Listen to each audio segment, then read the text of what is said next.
मास eviction मतलब बहुत बड़ा इविक्शन होने वाला है घर के अंदर। बहुत सारे लोग घर से बेघर होने वाले हैं। यहाँ पर हम बात कर लेते हैं कि नॉमिनेशन। अब बिग बॉस ने यहाँ पे नॉमिनेशन कर दिया। बिग बॉस ने किसको लपेटे में लिया या फिर किसने घर वालों ने किसको यहाँ टारगेट किया, नॉमिनेट किया। फर्स्ट पहला नाम आता है यहाँ सना का। सना भी नॉमिनेट हो चुके हैं। सना खुद कंफ्यूज नजर आ रही है। लोग बोलते हैं कि सना कंफ्यूज है, वो गेम को समझ नहीं पा रही है एंड वो उसका जो इन्वॉल्वमेंट है वो कम नजर आ रहा है, कम हो गया है। तो सना भी नॉमिनेट हो चुकी है यहाँ पर। और दूसरा नाम निकल के आ रहा है तहलका। तहलका के बारे में डायरेक्ट बोला जाता है कि वो सोया रहता है, उसका उठने कोई भी मुद्दा नहीं है। वो सोना या फिर किसी चीज़ों को फेंकना, तकिए वकिए को फेंकना, ये सारी चीज़ें उसकी सामने होती रहती है। वो तहलका केवल यही काम करता है, मतलब सामान उठाने का, ये सारी चीज़ें उसके बारे में बोलेगी।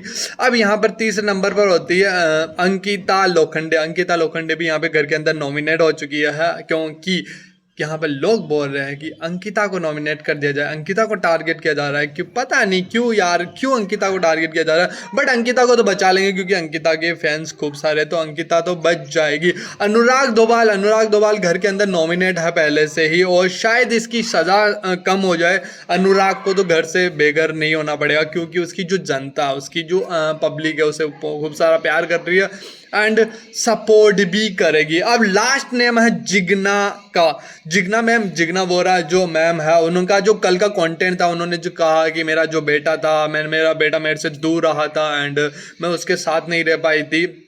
तो जो उनकी कहानी थी, जो उनका कनेक्ट था, वो सारा चीज़ें तो हो चुकी है, निकल चुका उनका जो कंटेंट वगैरह। अब बिग बॉस को लगने लग गया कि यार कुछ कंटेंट निकाल, मतलब कुछ लोगों को घर से बाहर निकालना पड़ेगा। तो बिग बॉस करेंगे मास इविक्शन, और मास इविक्शन में हो सकता है जिग्ना वोरा घर से बाहर निकल जाए क्योंकि उनका कंटेंट हो चुका। अब उनका कंटेंट कुछ बाकी नहीं रहा। मैं आपके सामने बिल्डिंग के सामने बैठा हूँ, ये मेरी बिल्डिंग चल रही है, काम चल रहा है और यहाँ पे बैठ के मैं आप लोगों से बातें कर रहा हूँ क्योंकि काम नहीं रुकना चाहिए, ये सारी चीज़ें हैं। और यहाँ पर अगर सना, देखो सना का कोई भी नहीं है, सना कंफ्यूज नजर आ रही है बार बार। वो क्या सोच रही होती है वो कभी कभी हमको भी पता नहीं होता, आपको भी नहीं पता होता वो क्या सोच रही है, वो करना क्या चाहती है। वो तहलका, वो अपने घर वालों से लड़ पड़ते हैं, ये सब आपस में झगड़ पड़ते हैं, ये सारी चीजें हमने देखी थी। यार ये मक्खियां क्यों आ रही, शायद थोड़ा काम चल रहा है उसकी वजह से मक्खियां भी मेरे को तंग कर रही है, कितनी मुश्किलें आ रही है मेरे सामने तो ये सारी चीजें देखने को मिली थी। एंड अब बात करते हैं अंकिता लोखंडे, तो वोटों के आधार पर जीत जाएगी और घर के अंदर कम वोट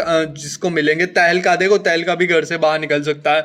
आगे देखने लायक होगा कौन कौन। तो घर के अंदर 5 लोग नॉमिनेट है, किसको घर से बाहर निकलने का मिलता है, या फिर मास इविक्शन होगा तो देखो तहलका बाहर निकलेगा, सना भी घर से बाहर होगी, जिग्ना भी होगी। रिंकू को टारगेट नहीं किया, क्या रिंकू ने कंटेंट दिया ना कल। मिलता है नेक्स्ट वीडियो में and please guys do subscribe the channel and like कर दो वीडियो को। मिलता हूँ नेक्स्ट वीडियो में, तब तक के लिए बाय बाय। आपका सोनू, आपका होस्ट, बाय बाय।